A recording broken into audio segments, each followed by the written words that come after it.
Hello everyone, welcome back to Rolling Solo. My name is Adam Smith, and today I'm unboxing Trudvang Legends. This comes from Cool Mini or Not. Really excited as I've been waiting this one for quite some time, as most of you have as well. But now it is beginning to land, and we're going to go ahead and flip this box over, find out more about what this game is all about, and then we're going to check out all the components that come inside the core box. Trudvang, the realm of sagas and legends, a land of ancient history wrought in cycles of chaos and order as harsh winters, roaming demons, vengeful dragons, and even pernicious gods plague the land. But now its people fear the cycle of life is approaching its end. Rumors of the evil forces fuel the chaos as they bring the winter and its bitter cold and certain death. May the civilizations unite again around you, the legends of Trudvang. What mark will you leave on this world? Trudvang Legends is a cooperative storytelling board game where players take on the role of heroes determined to stop the forces of darkness. Guided by the Book of Saga and the Legends system, the story unfolds with no game master in a rich fantasy setting where your actions and choices directly affect the environment and its inhabitants in a living world. Based on the award-winning Trudvang Chronicles role-playing game by Riot Minds and concept and design by Alvaro Tapia and Paul Bonner, the board game brings the myths, sagas, heroes, and enemies to life. When you first open up the box, this is what you're going to be greeted with: a packet or two worth of materials as well as some booklets. Let's go ahead and pull those out, take a look through them, and then there's some punch boards underneath. Inside that top packet in the book, there was a whole bunch of adventure sheets. This is adventure sheet C1, Child of Light. You'll see A all the way through L. You'll also see this Trudvang Legends layout here, which is punched out in each of these different quadrants, and then these will align within them to tell the greater adventure as you move through the gameplay. Now, how this works and operates, I have yet to discover myself, but these sheets, and there are a whole bunch of them, are also double-sided in terms of their content, and they run all the way from C1 all the way to the back of the final one, which is C20. So a whole bunch there to explore. Next up, we have a couple of punch boards specific to the game here. You can see some of the tokens with letters on them and different iconography across them. We'll go ahead and flip these over. There's also some character artwork there in the middle. I'll show you the back side of these ones. You'll see some of those exclamation marks double, and you'll also see some of those hell tokens along the bottom, grayscale for the character artwork, and so on. Then we have another token punch board. This one is smaller tokens, likely conditions and elements and other such things. We'll go ahead and flip this over to the opposite side to give you an idea of what it looks like, and that's going to do it for the two main punch boards. And next up is the game board. Here we have a game board. This is a fold-out game board. It folds in and out like so. And you might have seen this during the original campaign, and some of the changes may have occurred on this board from that original proposed design, but some of the key elements have remained on this board in terms of the sleeves that the cards will go into. Now, this board has stories on the left-hand side here, and there's enough slots all the way down for 12 stories on this board. There's also phases that run from 1 all the way down to the bottom off camera, which is 6. And again, the sleeves for these and each of these spots, being these square cards, are only half. They're just right here. Hard to see almost, unless of course I angle them in a specific way. We can see it's built very much like a binder, where you can slide cards into position to save your game state and to also keep your stories, phases, and things like that organized. Now, we saw this on the major game board as well during the campaign, so I'm about to unfold that as well, and I'm expecting a similar kind of design. Here's a look at the main game board, and just for a comparison in terms of scale, the one I just showed you, this one right here, is folded up. So about that size is what this board will fold up into. Of course, there's 4 major quadrants here, but inside of those, you'll see all these sleeve card areas. And again, half sleeves in all these slots, and it's recessed so that the card can easily go in and stay inside the game board itself, so it's not hovering above it, which in other words makes it really cool because you're saving your game state of the world simply by playing the game. Your cards will go into these slots, they'll situate themselves in there, and when you're done and you're ready to fold this thing up and put it in the box, those cards remain on the game board as you continue your campaign later on. So you just fold it up. You don't have to worry about any of the crease lines, as they haven't put any crease line on any of the card areas, so everything is safe. And honestly, for storytelling and narrative games, I could see this kind of design really taking off in the future. Not that it hasn't been done before, in different ways, but this is really unique, and one of the major drivers that pulled me towards this campaign is I thought this was a very cool way of designing a board game and keeping a save state of the environment that you're exploring. Here's a more zoomed in shot of the top section of the board, just so you can see some of the artwork and the different locations and their names just a bit better up there as it gets colder towards the mountains. We head back to the game box where there's more components to go through here. We have booklets, rule books, campaign books, all that kind of stuff. We'll pull them out in a second. We also have a number of card decks here to go through, a number more over here. We have some bags, we have some storage areas here. We're going to start pulling stuff out. What I'll do to start is go through the booklets here, and then we'll take a look at the cards. Don't worry, I won't be going through every single card in this unboxing, as I don't want to spoil the entertainment of going through this game yourself. However, I will show you some packs of cards to give you an idea as to what they look like and how they're formatted and the artwork on them. Now we roll into some player boards here. We have 4 of them in total. I have one of them flipped over so you can see what's on the back side of all of these, and of course the front side is the same across all player boards.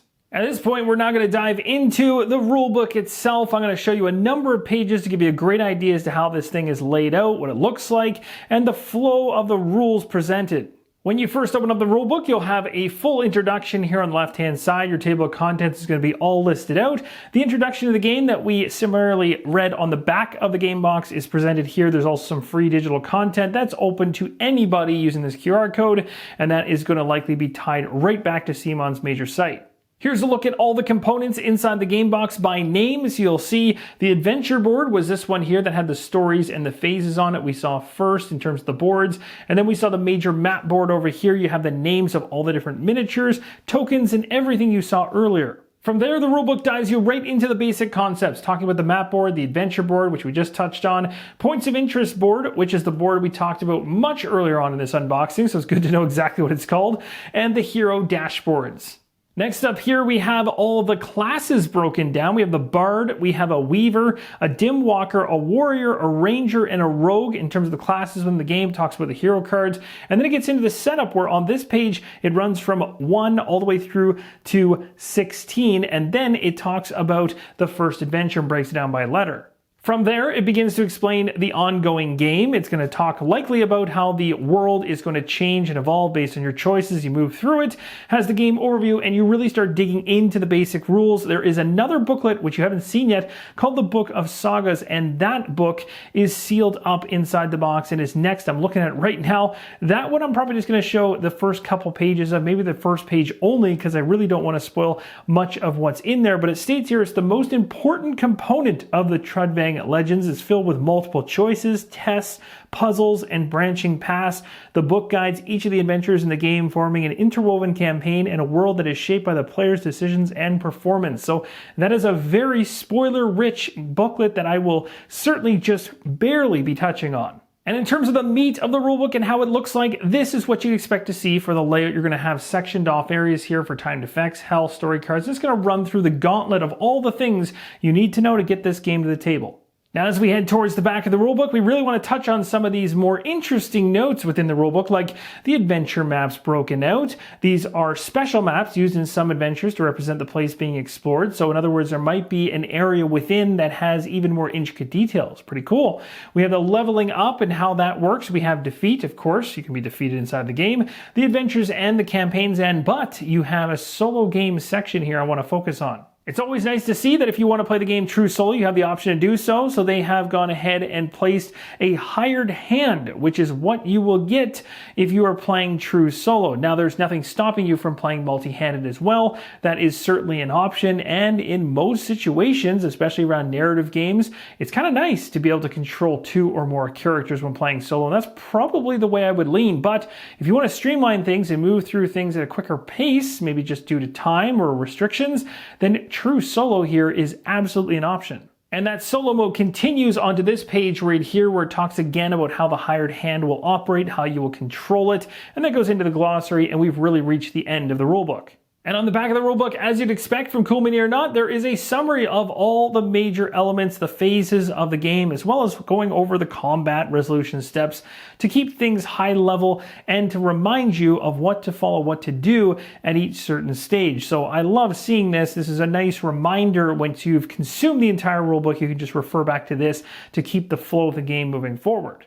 Now, the Book of Saga is inside of a packet. When I opened it up, there was also adventure maps in here, 1, 3. If you flip these over, the other sides have map 2 and map 4 on them. This is the book, which is going to be full of a ridiculous amount of spoilers. And for that reason, I'll show you just the first page or two, and the rest I'm going to leave for you to discover. And just to correct what I just mentioned, there's actually only adventure map 2 on the opposite side. The other is artwork. Here's a look at the inside of the Book of Saga, and you can tell right off the get-go, this looks extremely interesting. I'm already really impressed by the presentation of this booklet, and I've already streamed through a number of pages on my own. This is a thick book, thicker than I actually assumed it would be, and I'm quite excited to dig further into this one. Here's a look at a couple more pages. You can tell there is a lot of content inside this one. At the very beginning, it's all C100 and then the number. I'm going to flip all the way to the back of the book here, find out how many pages in total this thing is. The book in total was 126 pages, which is quite impressive being that the font inside of this is not huge. There's a lot of content inside this booklet. I'll do a quick flip so you can see there's a lot of pages to go through in this thing. So it's pretty impressive. I'm actually quite happy with what I'm seeing here, and it's much thicker than I actually imagined it would be. We're now going to start digging out some of the components inside this box. The first section I pulled out was everything in here, which is full of a number of the hero card decks, which are quite thick, and these are feat cards. I don't know if all of them are feat cards, but they all pertain to that character most likely. And then, of course, you have the event card deck right here as well. There's a number of other cards over here. Again, I'm not going to go through everything that's inside this box card-wise. I really don't want to spoil anything, but let's take a look at some of the story decks to see how many there are in this thing. So first off, we'll grab this pile, and it comes out quite large. There's quite a bit of cards in that pile. So that is the story deck worth of cards in the back there. We also have this bag here, what looks like a number of color bag, likely for all the different heroes and their associated colors. And then we have, yes indeed, some player colors right here as well. So there's 4 different colors across the bags and these player bases. So at this point, we're now going to dig into the miniature box. I'll show you the miniatures, and then we'll wrap back around and show you some of the cards at the end. Gone ahead and taken out some of the drawstring bags though. Just before we move along, I want to show you what they look like up close. So basically your typical drawstring bag, you'll be able to place some components inside of here, and you can basically get your entire hand almost inside the bag. So decent size.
That's going to conclude a look at all the unique sculpts that come inside of Trudvang Legend. They all look really good, and there's multiples of some of the sculpts, so I'll show you those based on where they sit inside the trays, as Cool Mini or Not always does. Great storage for the minis if you're a painter. You've got 8 of these ones across the top here in terms of duplicates. You have 2 of the ships, one that you saw moments ago, and then you have 6, actually 8 of these archers, and then you have multiple creatures of 4 apiece. Here's a look at one of the packaged hero decks. I'll just take you through a number of the feat cards as well as the hero card you get at the very top. Show you the opposite side as well. And we'll just go through these cards to get a rough idea as to what it looks like inside the decks. Again, I'm expecting, honestly, based on the class and the hero, that things are going to be very different across each of the characters in terms of how to play and operate. There's some weapons inside of here as well. Looks like there's a lot of what might be abilities across the board here. I'm going to have to get more familiar with this one to speak to it, but it looks very interesting. Another nice touch, which I just found inside the insert, thinking it was actually part of the insert, is this little card tray here, which actually has Trudvang Legends written all the way around it. And I imagine this is for use with the story cards to keep them all in one spot. We also have an event deck that looks like it could also fit inside of here as well as you slide it in. Now, once all the wrap is off of it, it won't be as much of an issue. I'll have to find out whether you use it for both or just for one. Regardless, here we have event and story cards here, and I'm very hesitant to open any of these and show them to you, but what I'll do is I'll flip this one over and show you what one of the event cards looks like on the back so you get an idea. This one says travel. And then in terms of the story deck here, we'll take a look at the back story card here so we're not spoiling anything too badly. So you're going to see a whole bunch of this throughout. And again, going through all of these doesn't really serve too much purpose for those deciding on the game because, well, part of the mystery and mystique of the game is going to come from the Book of Sagas and these cards and knowing the actual story that is progressing. Just seeing all these cards really won't add much to the experience. So we're going to end things off in terms of this unboxing at this point. And that, my friends, is going to wrap up this unboxing video for Trudvang Legends from Cool Mini or Not. I can tell you right now, I've gone through a whirlwind of emotions, a roller coaster really, from the original campaign launching, the excitement behind it, and then the redevelopment, pivoting motions that happened during development. And then here we have the final game in front of me. And now I have such mixed feelings. I don't know how I feel, but I can tell you it's trending upwards. It is no longer trending downwards as I was originally feeling. So as I open this stuff up and take a look through it, I'm actually getting re-excited for this one. And I'm really, really hoping that this thing is going to be a surprise hit. And I know there was a number of people that kind of jumped off the bandwagon when things got into the redevelopment and revising stages of this game. But I'm hoping that this final product here is going to be something special. Now, Cthulhu Death May Die is a really bad comparison, but I went into that one with the same kind of feeling. I didn't know if it was going to be a hit. I kind of hoped it would be, and then it ended up being a massive hit for me. It was probably one of the biggest surprises I've had in a board game in a long time. I thought that was going to go right down the drain, and it totally surprised me. I'm hoping, and I'm not going to compare Trudvang Legends to Cthulhu Death May Die. That's high standards because that game, it puts you on the bleeding edge of a knife every time you play it. But this one, it looks to do something completely different in its narrative experience based on the old RPG that's been around. And I'm just truly interested to see what they've done with this. And there are some unique things here that could be very, very cool. And I am getting initial feeling from people, especially in my community, that things are very positive. So I am kind of trying to hold back my excitement, but I can't. I really need to dig into this myself to find out for myself if this is as good as it sounds. So without further ado, I am definitely going to be revisiting this on the channel, so you can expect to find more content for this one in the near future. I don't know exactly when it will land, but I'm going to be aiming to tackle it sometime relatively soon. And I'm really hoping to find out for myself and help you find out whether or not this is a game for you. So thank you guys so much for watching, and as always, keep on rolling solo.